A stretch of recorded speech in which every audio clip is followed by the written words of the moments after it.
कहानी की शुरुआत सर्दियों के कठोर मौसम में होती है, जब दो खूबसूरत बहनें जिनका नाम जिंजर और ब्रिजेट है, वे एक घोड़े पर सवार होकर जंगल से गुजर रही होती हैं।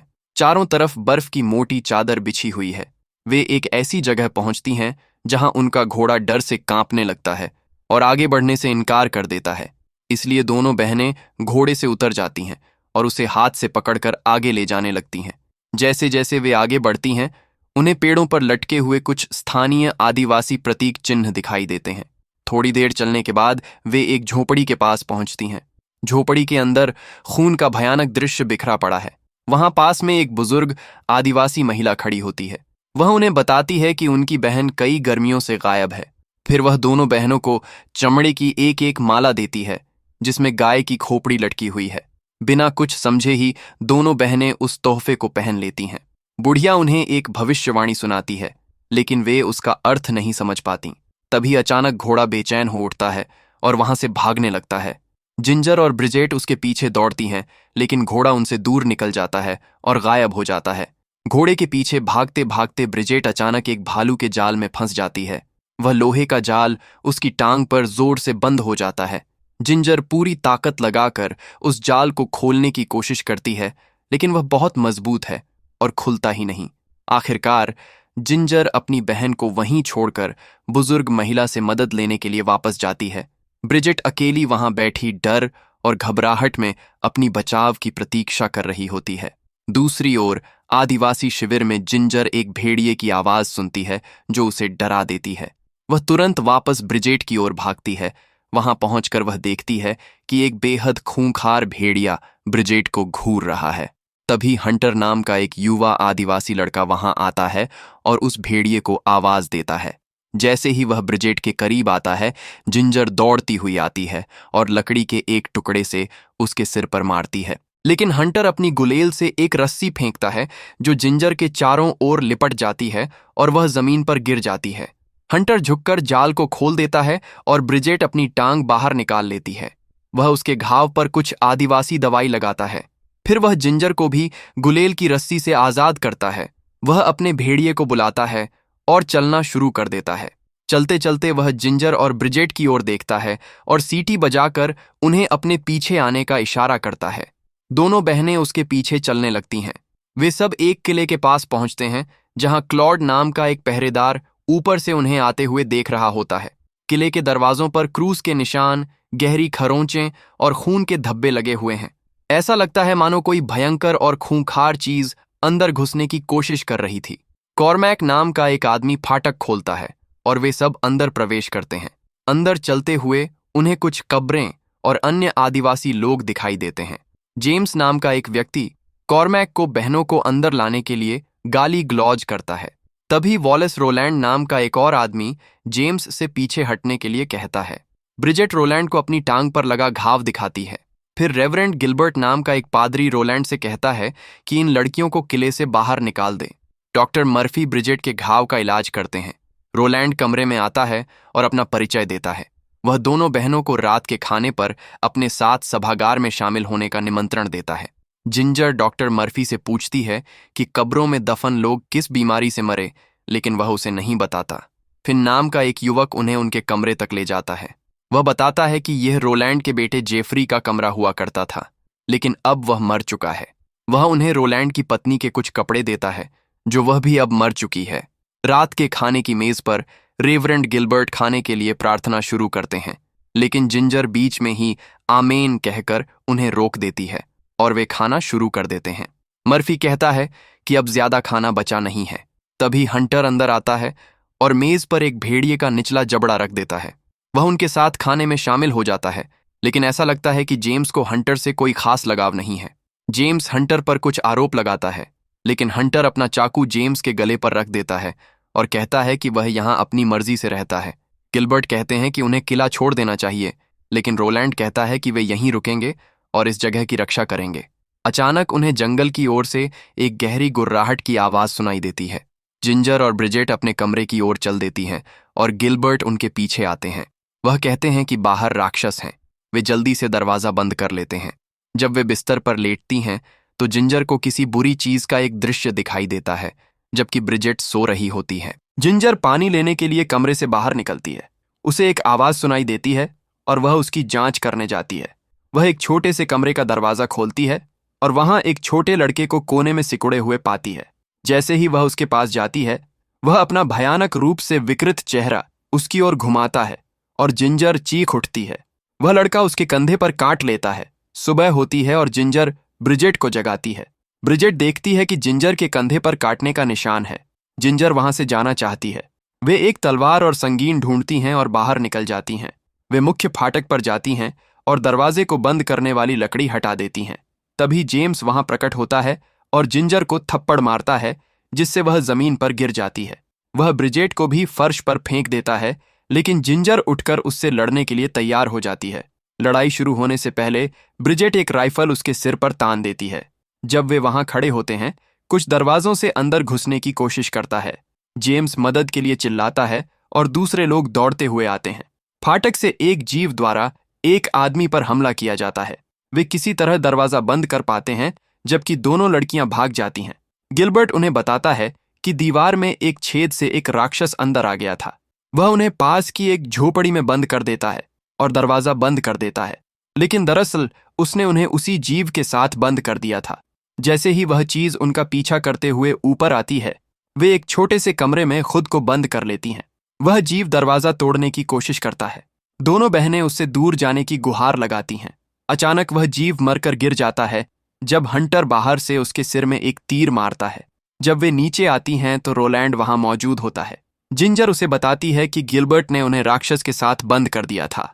मीनार पर तैनात पहरेदार रोलैंड को बताता है कि किले के बाहर बहुत सारे ऐसे जीव हैं। रोलैंड लड़कियों को वापस अपने कमरे में जाने का आदेश देता है। हंटर ब्रिजेट को देखता है और आदिवासी भाषा में कुछ कहता है, फिर कहता है काला और लाल। ब्रिजेट जिंजर को देखती है और उसकी नाक से खून बह रहा होता है। जब वे अपने कमरे में बिस्तर पर बैठी होती हैं, वे आदमियों को बाहर उन जानवरों पर राइफलें चलाते हुए सुनती हैं। बाद में जिंजर बिस्तर पर जागती है और पाती है कि ब्रिजेट गायब है। वह उसे ढूंढने के लिए कमरे से बाहर निकलती है, लेकिन उसे हंटर मिलता है। वह उसके कंधे पर घाव देखता है और कुछ आदिवासी दवाई लगाता है। जिंजर आगे झुकती है और उसे चूमती है। जैसे ही वह उसके कंधे को चूमता है, उसे खून से लथपथ चेहरे वाली ब्रिजेट का एक दृश्य दिखाई देता है।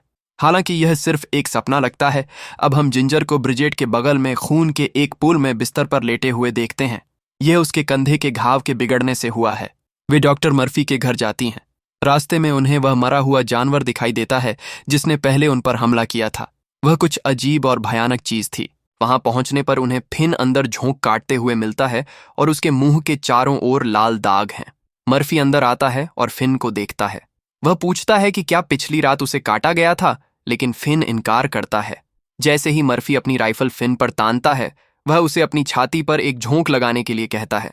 साथ ही मर्फी राइफल को तैयार करता है। झोंक तेजी से बढ़ने लगती है और जैसे ही फिन चीखता है, मर्फी उसे गोली मार देता है। वह लड़कियों से पूछता है कि वह उनकी कैसे मदद कर सकता है, लेकिन वे अभी जो देखा उससे सदमे में होती हैं। जो अब भी हुआ उसको देखते हुए वे जिंजर के कंधे पर काटे जाने की बात न बताने का निर्णय लेती हैं। जब मर्फी और लड़कियां घर से बाहर निकलते हैं, वे करीब से उस मरे हुए जानवर के शरीर को देखते हैं जो फर्श पर पड़ा है। वह एक आदमी के बराबर बड़ा है। मर्फी शेमस नाम के एक आदमी से कहता है कि एक बार काटे जाने के बाद वे बदल जाते हैं। यह जीव शायद क्लॉड का भाई जीन पियरे था। शेमस एक आंख निकालता है जो कांच की बनी है। अब उन्हें पक्का पता चल जाता है।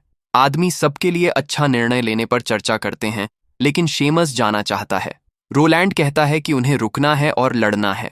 लड़कियां अपने कमरे में लौटती हैं और जिंजर ब्रिजेट को बताती है कि रोलैंड का बेटा जिसने उसे काटा था, वह उन जीवों में से एक में बदल रहा है और वह भी ऐसे ही बदल रही है। ब्रिजेट इस पर विश्वास नहीं करना चाहती। रोलैंड अपने बेटे के लिए कुछ खाना लेकर आता है, लेकिन ऐसा लगता है कि वह भाग गया है। दृश्य बदलता है और हम क्लॉड को जिंजर से कहते हुए देखते हैं कि अगर जिस जीव ने उसे काटा है उसे अगली पूर्णिमा से पहले मार दिया जाए तो विकृति बनने का कोई खतरा नहीं है। नीचे गिलबर्ट नई कब्रों के बारे में प्रचार कर रहे हैं। जिंजर बीमार और बेहोश महसूस कर रही है। अचानक जेफरी कमरे में खड़ा जिंजर से बात कर रहा होता है, लेकिन फिर वह चला जाता है जब ब्रिजेट अंदर आती है। वह सिर्फ एक भ्रम था। गांव के बीच में वे मरे हुए जीव के शरीर को आग में फेंक देते हैं और क्लॉड उसका सिर फाटक के बाहर एक खंभे पर लगा देता है ताकि दूसरे राक्षसों को चेतावनी मिल सके। आकाश में चांद दिखाई दे रहा है जो लगभग पूर्ण है। ब्रिजेट जिंजर के घाव को देखती है जो ठीक तो हो रहा है, लेकिन उस पर कुछ बाल भी उगने शुरू हो गए हैं। रसोई में रोलैंड ब्रिजेट को बताता है कि वह जानता है कि जिंजर ने उसके बेटे को कमरे से बाहर निकाला। वह उससे लड़ता नहीं, बस उसका हार वापस करता है और चला जाता है। जिंजर अंधेरे कमरे में सो रही होती है जब हम उस छोटे लड़के को उसके बिस्तर पर चढ़ते हुए देखते हैं। वह जागती है और चीखती है। फिर जेफरी दौड़कर कोने में छिप जाता है। ब्रिजेट अंदर आती है और जेफरी बाहर भाग जाता है। हम शेमस को अपने कमरे में देखते हैं जब वह अटारी में शोर सुनता है। ऊपर जाने पर जेफरी उस पर कूद पड़ता है और वह अपनी पीठ के बल जमीन पर गिर जाता है। कुछ मिनट बाद आदमी शेमस को खोज रहे होते हैं, लेकिन वे उसे मरा हुआ पाते हैं। वह अपने घर में मुंह के बल गिरा हुआ है और पास में जिंजर के बाल पड़े हैं। ये सोचकर कि युवा लड़की को दोष देना है, आदमी जिंजर को बाहर ले जाते हैं और जेम्स ब्रिजेट को बिस्तर पर पकड़ लेता है। मिलो नाम का आदिवासी लड़का देखता है और रोलैंड को लेने जाता है। ब्रिजेट जेम्स का हाथ काट लेती है और वह उसे मारता है। रोलैंड अंदर आता है और बंदूक की नोक पर जेम्स को कमरे से जाने का आदेश देता है। डॉक्टर के कार्यालय में गिलबर्ट, क्लॉड और कॉर्मैक ने जिंजर को मेज पर लिटाया हुआ है, जबकि मर्फी उस पर झोंक लगाने वाला होता है। रोलैंड कमरे में आता है और यह जानते हुए कि डॉक्टर मर्फी क्या बुराई करेगा, उसे गोली मार देता है और दूसरों को जाने का आदेश देता है। वापस अपने कमरे में जिंजर कहती है कि उसे श्राप को खत्म करने के लिए लड़के को मारना होगा। वह एक संगीन पकड़ती है और ब्रिजेट को कमरे में बंद कर देती है। बाहर जिंजर जेम्स और क्लॉड को मिलो को फाटक के बाहर धक्का देते हुए देखती है। वह जेफरी को अपनी मां की कब्र पर उसके शव का हाथ पकड़े हुए पाती है। वह लड़के को मारना चाहती है, लेकिन दया के कारण वह ऐसा नहीं कर पाती। अचानक कॉर्मैक जेफरी पर गोली चलाता है, लेकिन चूक जाता है और मौके का फायदा उठाकर दोनों भाग जाते हैं। वापस अपने कमरे में हंटर ब्रिजेट को बताता है कि उसने उसका सपना देखा और उसे उसकी रक्षा करनी होगी। वह उसे बचाने के लिए दूर ले जाना चाहता है, लेकिन वह जिंजर को अकेला नहीं छोड़ेगी। बाहर लोगों ने जेफरी को पकड़ लिया है और रोलैंड को देखने के लिए बुलाते हैं। रोलैंड उसे छूने की कोशिश करता है, लेकिन जेफरी कुएं की ओर भागता है, जहां रोलैंड उसे गोली मार देता है और वह कुएं में गिर जाता है। जिंजर परेशान है और ब्रिजेट को बताती है कि वह उसे नहीं मार सकी। ऐसा लगता है कि सब कुछ ठीक हो जाने के बाद जिंजर और ब्रिजेट दीवार में एक छेद से किले से बाहर निकल जाती हैं और जंगल में चली जाती हैं, जबकि आदमी जेफरी के शरीर को निकालते हैं। थोड़ा आगे जाकर लड़कियों को मिलो मिलता है। वह उन्हें हंटर की गुफा में ले जाने की कोशिश करता है, लेकिन जानवर उनका पीछा कर रहे हैं और तीनों अलग हो जाते हैं। ब्रिजेट मिलो के मृत शरीर पर गिर जाती है जिस पर हमला किया गया था। जिंजर पास आती है और ब्रिजेट को बताती है कि उसने ही मिलो पर हमला किया था। यह दर्शाता है कि श्राप अभी भी उसके भीतर मौजूद है। वे पीछे हटती हैं और हंटर की गुफा ढूंढती हैं और अंदर प्रवेश करती हैं। वे बुढ़िया को पाती हैं, लेकिन वह कहती है कि बहुत देर हो चुकी है। जिंजर को लड़के को उसके काटने से पहले ही मार देना चाहिए था। हंटर और उसका कुत्ता आते हैं और गुफा में प्रवेश करते हैं। बुढ़िया ब्रिजेट और हंटर को एक औषधि पीने के लिए देती है ताकि वे एक सपने में देख सकें कि क्या होने वाला है। ब्रिजेट जागती है और पाती है कि वह बाहर बर्फ में लेटी हुई है और उसके हाथ में एक चाकू है। वह बुढ़िया को मरा हुआ पाती है जिसका गला कटा हुआ है। अब वह किले में है और एक वेयरवुल्फ जानवर को फंदे में फंसा हुआ देखती है, लेकिन जब वह दोबारा देखती है तो पाती है कि यह जिंजर है जो जाल में फंसी है। वह हंटर को जिंजर को मारने वाला देखती है। वह हंटर को छुरा घोंपने के लिए दौड़ती है, लेकिन महसूस करती है कि उसने दरअसल जिंजर की छाती में छुरा घोंप दिया है और हंटर गायब हो जाता है। ब्रिजेट सपने से जागती है और बुढ़िया को मरा हुआ पाती है जिसका गला फटा हुआ है। वह हंटर को पाती है और वह उसे बताता है कि जिंजर ने बुढ़िया को मार दिया। वह ब्रिजेट से पूछता है कि उसने अपने सपने में क्या देखा। हंटर के सपने में वह अपनी मौत देखता है, जहां वह ब्रिजेट को बचाने के लिए अपनी जान दे देगा। वह उसे बताता है कि उसे जिंजर को मारना होगा। वे जिंजर का इंतजार करने के लिए किले में जाते हैं। एक बार अंदर पहुंचकर हंटर ब्रिजेट को जेम्स को सौंप देता है। कुछ घंटों बाद रात हो जाती है और हंटर बाहर इंतजार कर रहा होता है, जबकि हम देखते हैं कि ब्रिजेट के हाथ बंधे हुए हैं और वह एक छोटे से कमरे में है। गिलबर्ट अंदर आता है और उसके सामने बैठ जाता है और उसे क्षमा की पेशकश करता है, लेकिन वह उसे बताती है कि उसने देखा है कि क्या होने वाला है और उसे कोसती है। वह उसे बाहर ले जाता है और जमीन पर फेंक देता है और उसे चुड़ैल कहता है। जिंजर फाटक के पास आती है और दस्तक देती है और वे उसे अंदर आने देते हैं। इस बीच गिलबर्ट ब्रिजेट को आग लगाने वाला होता है, लेकिन हंटर उसकी बांह में तीर मारता है और वह जलता हुआ टुकड़ा गिरा देता है। जब जिंजर अंदर आती है तो जेम्स और कॉर्मैक उसे मारना शुरू कर देते हैं, लेकिन जब वह बैठती है तो जेम्स उसे लात मारकर गिरा देता है। गिलबर्ट रोलैंड से ब्रिजेट को जलाने के लिए कहता है, लेकिन वह तलवार से गिलबर्ट को छेद देता है और फिर उसे आग लगा देता है। जबकि जिंजर फाटकों की ओर रेंगती है, जेम्स उसके पास आता है और उसकी कमजोरी का मजाक उड़ाता है, लेकिन अपने हाथ की तेज गति से वह उसका गला काट देती है। वह उठती है और फाटक खोल देती है और सभी वेयरवुल्फ जीव अंदर आ जाते हैं। क्लॉड और कॉर्मैक भागने की कोशिश करते हैं, लेकिन बहुत देर हो चुकी है। हंटर अपने तीर तैयार करता है और एक जानवर को मार गिराता है। जब एक जानवर रोलैंड पर हमला करता है तो हंटर उसे मार देता है। रोलैंड अपने चेहरे पर काटने के निशान के साथ उठता है। वह अपना चाकू पकड़ता है और ब्रिजेट को आजाद कर देता है। हंटर एक कुल्हाड़ी से एक और भेड़िए को मारता है और फिर अपने चाकू से एक और को मार देता है। इमारत के अंदर रोलैंड हर चीज में आग लगा देता है, जबकि हंटर एक और भेड़िए को मार गिराता है। एक भेड़िया कूदता है और उसकी बांह काटता है और उसे नीचे खींच लेता है, जबकि वह उसे छुरा घोंपता है।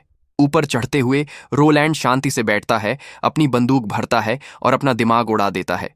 बाहर कई मरे हुए जीव हर जगह पड़े हैं। ब्रिजेट 2 जलती हुई मशालें लेकर अपनी बहन जिंजर को ढूंढती है। वह मशालें गिरा देती है और हंटर की ओर चलती है। वह उसे एक चाकू देता है और कहता है कि उसे जिंजर को मारना होगा, लेकिन वह अपनी बहन को देखती है और कहती है, हमेशा के लिए साथ, और फिर मुड़ती है और हंटर की छाती में छुरा घोंप देती है। ब्रिजेट जिंजर की ओर दौड़ती है और वे गले मिलती हैं, फिर मुड़ती हैं और किला छोड़ देती हैं और बाहर से फाटक बंद कर देती हैं, जबकि अंदर घर जल रहे होते हैं। अंत में हम जिंजर को बर्फीली जमीन पर बैठे हुए देखते हैं और उसकी गोद में ब्रिजेट का सिर है और उसके हाथ से खून टपक रहा है। अपना अंत चुनते हुए ब्रिजेट जल्द ही अपनी बहन की तरह बन जाएगी, जानवरों के रूप में नहीं बल्कि कुछ और अधिक शक्तिशाली के रूप में।